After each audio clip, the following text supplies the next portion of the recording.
Financial Times is the premier business newspaper in Tanzania. The Financial Times is a weekly source of information and business insight for the most successful leaders, executives, investors, and entrepreneurs in Tanzania and throughout the East Africa region. We provide critical business insight and in-depth features on companies, people, strategies, ideas, and economic trends. The Financial Times offers an unrivaled platform for advertisers to enhance brand awareness and move products. We will enable you to reach confident and informed consumers and decision makers who are ready to buy, which includes company CEOs, CFOs, managers, entrepreneurs, policymakers in government, politics and civil society, diplomats, members of the academia, and other key influencers. See examples of advertisement opportunities featured in Financial Times key sections below: telecom sections, real estate section, company news, banking, finance and insurance industry, information technology, national, regional and global markets overview, motoring, lifestyle. Get your copy of Financial Times for only 2,000 Tanzania shillings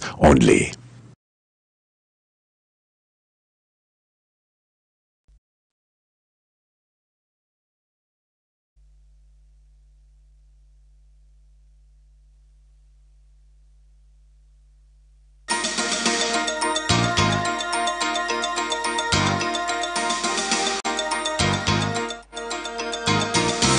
Capital News tonight.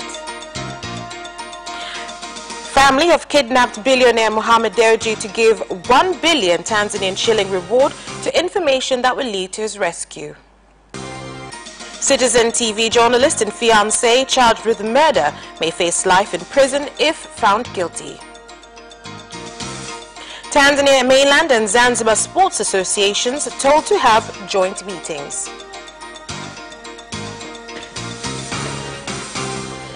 Good evening, this is Capital News at 9:30. My name is Vanessa Victor. Let's get started with the national news.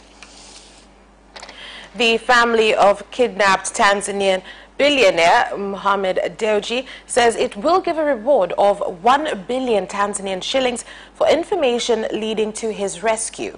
Speaking for the first time since he was abducted at gunpoint 4 days ago in the commercial capital, Dar es Salaam, the 43-year-old uncle, Azim Dewji, told a packed press conference that the family believes the reward will help the police investigation.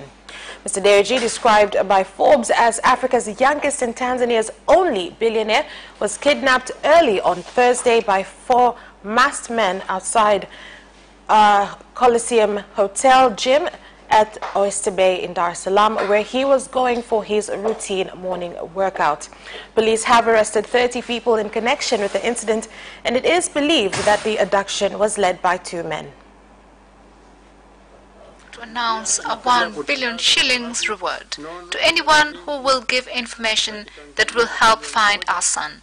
The family would like to promise that any information given will remain confidential between the family and the person who will provide the information. The President of Tanzania, Dr. John Pombe Magufuli, has met and held discussions with the citizens who toured the country with the Uhuru Torch this year at the State House in Dar es Salaam, where he praised them for their excellent work. While explaining to the President, Prime Minister Kassim Majaliwa said that the Uhuru Torch bearers, who were led by Charles Francis Kabeho, toured all 195 districts, urban and rural municipalities of the country, and that in contrast to the past, the Freedom Torch bearers inspected development projects in the municipalities which they passed through. And the torch bearers also addressed the benefits of those development projects for the people.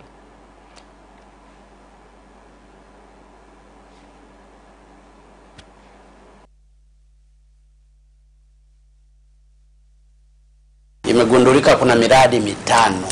has been discovered that there are 5 projects which do not exist. They were launched last year, but when they were traced this year, they were nowhere to be found.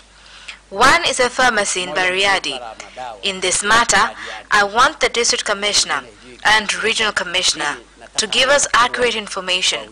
It shows that they do not supervise the launch projects. For example, in Bariadi, when the pharmacy was launched, it was fully equipped, but when my officers went to visit, there was nothing. Honorable Prime Minister, please make sure that they give you all the details and why they decided to cheat the national torch, why they are lying to the father of the nation, Mwalimu Julius Kambarage Nyerere, who is the pioneer of the national torch. No one has the right to undermine his vision. All 64 districts that did not perform well are entitled to complete their projects, and they are responsible in projects that they do not value money invested to the projects. I have given them 10 days for them to come forward with answers towards their whereabouts to the President's Office, Regional Administration and Local Government so that they can evaluate the projects and will refer back to us. What is important is that projects that were meant to be implemented, they should be completed. Kwa kipindi hiki ambacho serikali yako ya awamu ya 5. The fifth phase government has brought forward revolution in work done by the government. National Torch has been a body that helps our government in identifying and reaching areas that we can't reach to find out what is happening at the grassroots level to touch the lives of the poor. Your government is fighting for the poor people in this country to observe their needs, be it water, infrastructure, hospitals, agriculture, among others. We are grateful to the National Torch in ensuring that services that are offered by your government reaches the right people with quality and standards. Every Tanzanian is responsible in honoring the National Torch. More than 8,000 people from the pastoralist community in Ngeriani village, Longido district, have had no access to water for over 2 months after rainwater pools that they were using dried up due to drought. And a large government project worth 1 billion shillings claimed to not be working and forcing them to be dependent on Good Samaritans to send them water aid. Chairman of Ngeriani village, Jackson Matayo, admitted that the water problem was there and asked the government to investigate those involved with the construction of the project and to determine why it failed.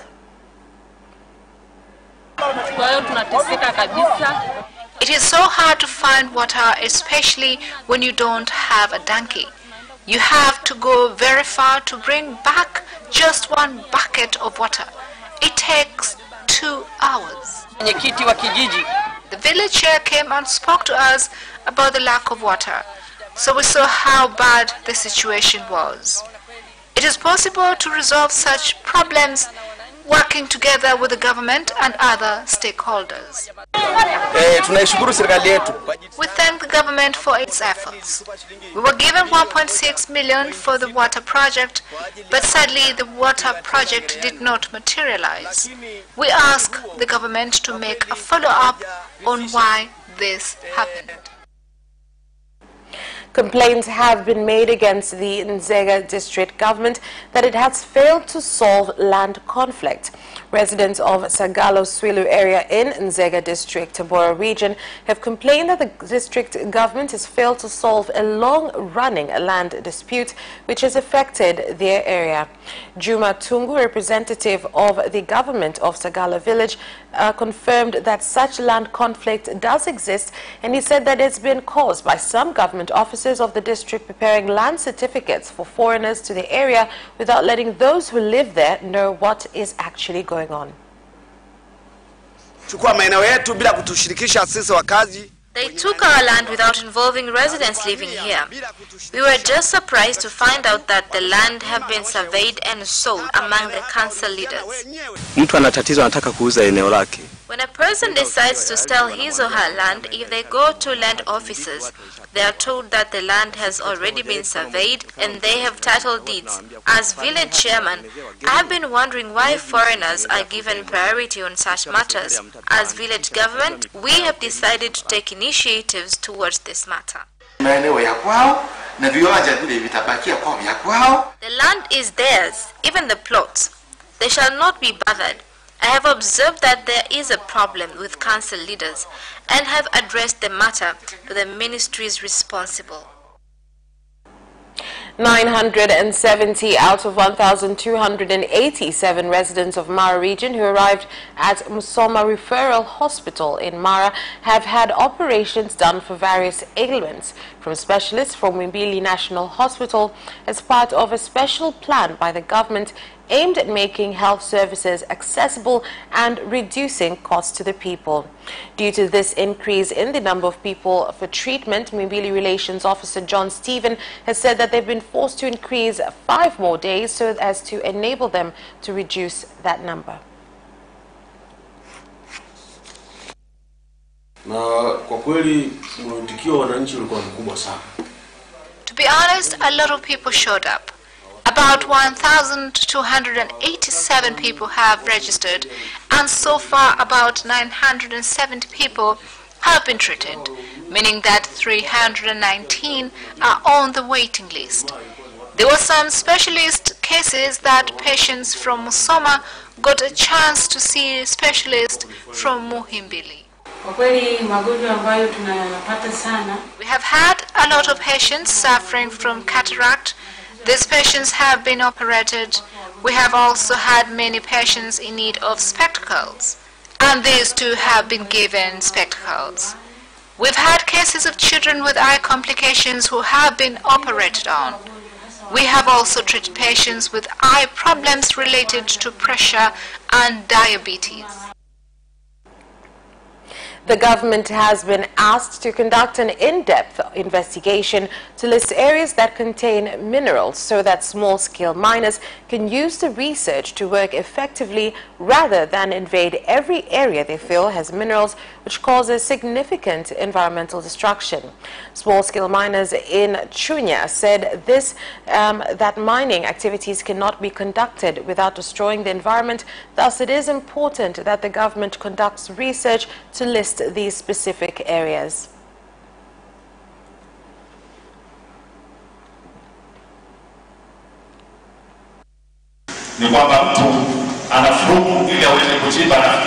Some people dare to mine without considering geological features. In order to stop destroying environment, let us do research before beginning mining. This will guide us towards conducting mining activities properly. Training center will be built at Itumbi, and the contractor is Suma JKT. They are responsible in constructing the center. Let us be patient. Soon enough, the construction will be complete. The government has directed that heads of finance, planning, business, as well as officials of Kariako Markets Corporation be arrested immediately and be taken before legal organs to face charges of poor use of authority and causing the government to lose over 1 billion shillings. The order was given by Dar es Salaam Regional Commissioner Paul Makonda when he met with businessmen and women, where he said that the institution is still operating at a loss because they're still repaying loans caused by the leaders, and he also charges for use of toilets to the business owners, directing all contracts entered into by the corporation with different companies to be looked into. Business owners of Kariako. A street vendor selling tea gets charged 1,000 shillings, and if you bring goods in, they ask you to pay 600 shillings. Whether you sell or not, you are forced to pay 1,700 shillings. Even to use the washroom, you have to pay 500. This is not acceptable. Sadly, with the passing of every year, the market has lost direction. Your visit has given us hope, as you'll be able to hear our grievances. It is possible that we might deal away with this situation. The market is facing many challenges. Residents of Serengeti districts in Mara region have complained that they are not benefiting as they should from tourists of Serengeti National due to lack of infrastructure that will enable them to sell their products and harvest to tourists and investors. Speaking on this challenge, Serengeti National Park officials said that despite a big increase in tourists and investors, they order a large percent of their main needs from outside the Serengeti, which is due to lack of infrastructure such as road. Right now, our roads are in bad condition. Buses struggles to reach here. This means that when roads will be amended, then business will resume as before. It will allow tourists to come straight from the airport without any obstacles. Campsites found in Serengeti Reserve sometimes fail to get groceries in time. For example, drinks are available here at Serengeti, but some few camps and lodges will have to travel all the way to Arusha to buy of food aid supplies meant for 102 wards of 8 villages of Ukara Island in Ukerewe District, Mwanza region, which failed to be last week due to poor state of infrastructure of Bugorola Port, have arrived on the island in order to be distributed to relatives of those concerned. The food aid supplies consist of 100 sacks of maize and 20 sacks of beans, and they were donated by Tanzania chapter of Development Aid Federation of the Seventh-day Adventist Church, whose head offices are in Arusha, for the benefit of families who lost 824 loved ones in the MV Nyerere ferry tragedy. Provided for domestic uses and not for commercial purposes. Please take the food to your homes and not otherwise. We want to make sure that you got something to eat. The rest demands and necessities. Let us continue praying to God to get out. 57 girls of Form 1 and Form 2 of Komakia Secondary School in Moshi District, Kilimanjaro region have not had a secure place to stay for the last 4 months. This comes after their dormitory was burnt by a fire that happened in May, which endangered their health as well as their lives.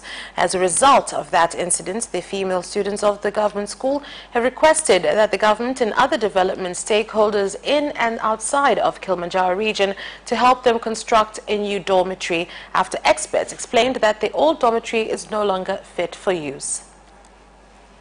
By the fire have now been moved to a teacher's house that was previously occupied by 2 teachers.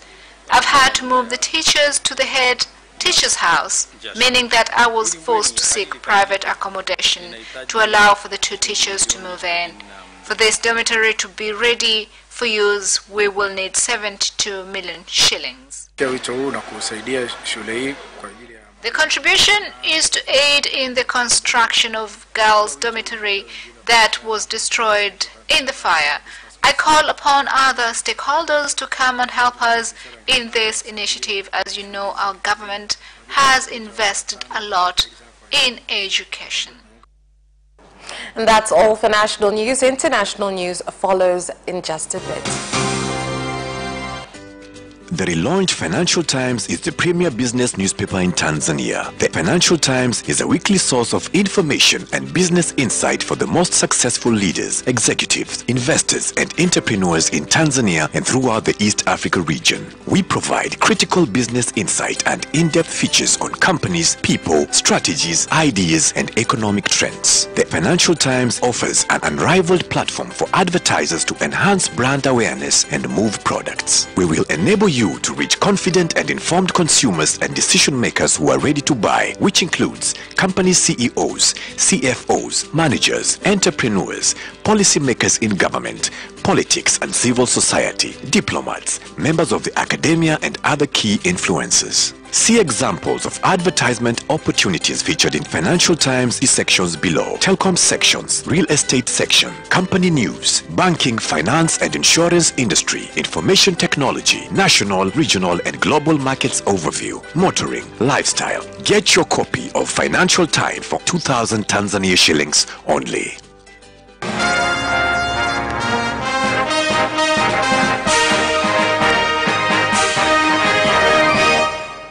And in international news, The Citizen TV journalist Jackie Maribe and her fiancé Joseph Irungu, alias Joey, have pleaded not guilty to the charge of killing Monica Kimani. Appearing before Judge Jesse Lessit, Maribe and Joey were jointly charged with the murder of Monica Kimani on September 19, 2018. The two have since undergone a mental assessment which ascertained that they are fit to stand trial. Joey, the main suspect in the case, was arrested on September 24th after police placed him at the scene of the crime. The two accused will remain in jail until Wednesday, when the bail request will be heard, and if found guilty, they may be sentenced to life in prison or death by hanging. As read with Section 204 of the Penal Code, the first accused, Joseph Kuria, within Nairobi County, you are jointly charged with the murder of Monica Nyawira Kimani. So you go before the other court on the Wednesday 17th. At least 180,000 citizens have crossed the border with Angola since 1st October, most heading to the city of Camako, where they're living in precarious informal camps, local officials have confirmed. Many migrants are saying that they were kicked out despite having documentation to live in Angola, and there are unconfirmed reports that a number of them have been brutalized and even killed by Angolan forces.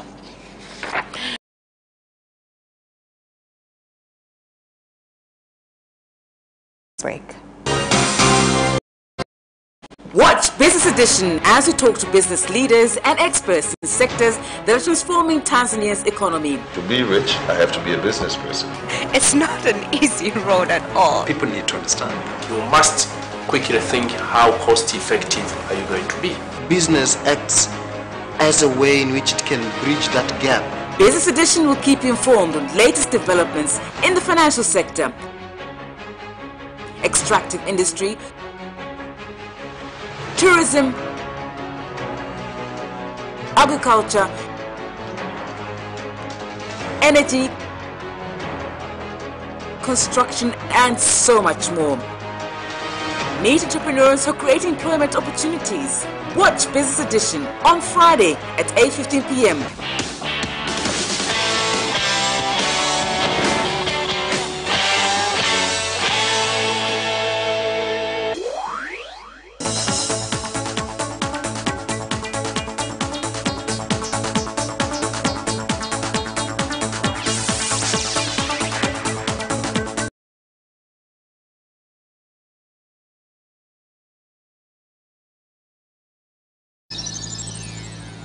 Welcome back, and in business news.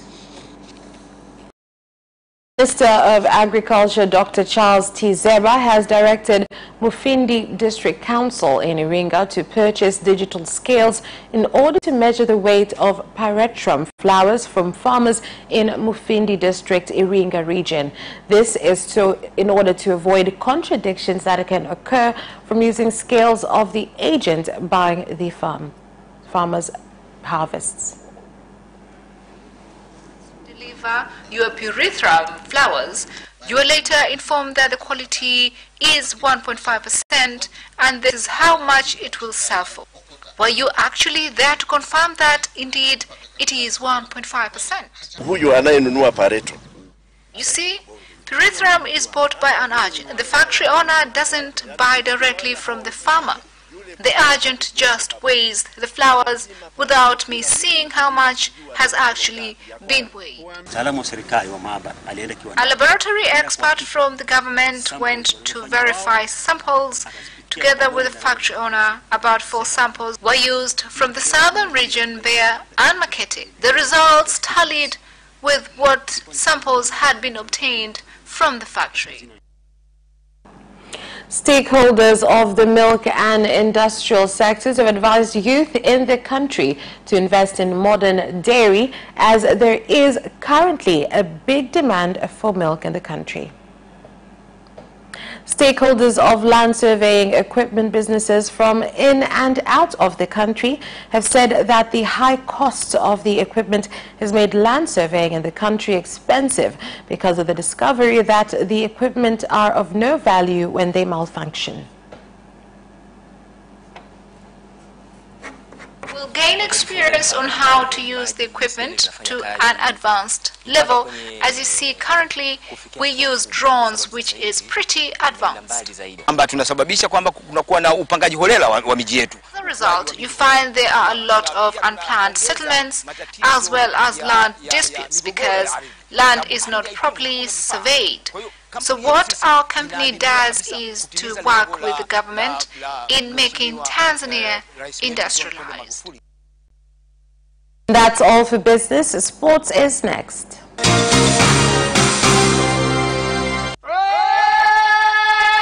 Hi, my name is Kotaro Tokuda. What's up? My name is Sian Garnier.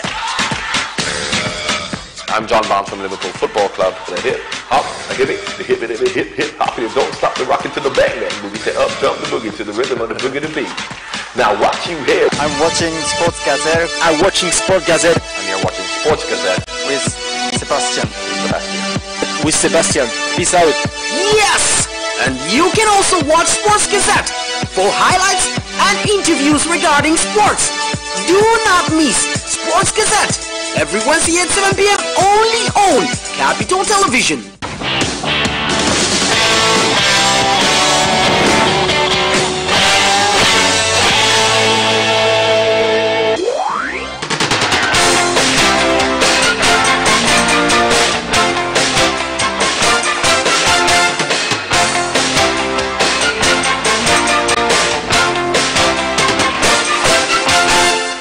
And in sports news, Tanzania Mainland and Zanzibar Sports Associations have been told to have joint meetings aimed at planning how each side can benefit from international associations and federation funds. So we have decided to tell our sports associations that they should have joint meetings. And if possible, members from Zanzibar should have the opportunity of participating in the meetings that take place here. But we have also seen the issue of distribution of funds from collections and those that come from international associations. There are associations which receive funds from the international federations. Azam FC starts their camp in the next 2 days as they prepare for the Premier League, where on the 19th they will host African Lyon at the Azam complex in Dar es Salaam. We are preparing for our next game against African Lyon. The game will be played in the 19th at the Azam complex. So Coach Hans and Coach Mwambusi are in preparations to see that we can get good results from the game. The league is tough. Everyone is getting prepared and the results surprise people. Most people were used to wins by several teams. So when they lose or get bad results, people think their teams are not so good. Usain Bolt has questioned why he has received a notice for a drug test from Australia's anti-doping authority, ASADA, saying he's not yet a professional footballer. The 8-time Olympic sprint champion has been on trial with a league club, Central Coast Mariners, and scored twice on his first start in a friendly on Friday. Bolt says he's been told he's being tested as he's an elite athlete. The 32-year-old Jamaican retired from athletics in 2017. So guys, I've retired from track and field looking to become a footballer, but look at this, Bolt said in an Instagram post on Monday in which he showed the drug test notice. The notice from ASADA requesting blood and urine appears to have been issued by Football Federation Australia. Novak Djokovic continued his superb form by beating Croatia's Borna Coric in the finals of the Shanghai Masters. The 31-year-old second seed bet 21-year-old Coric 6-3, 6-4 in 97 minutes to claim his fourth Shanghai title. Coric, the 13th seed, upset Roger Federer in Saturday's semi-finals to reach his first Masters 1000 final. Serb Djokovic has won 18 consecutive matches since losing at the Rogers Cup on 10th of August and will replace Federer as world number 2 on Monday.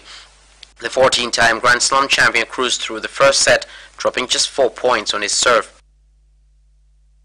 And that sports item ends our news bulletin. On behalf of everyone who worked to prepare this bulletin for you, thank you for watching and have a good night.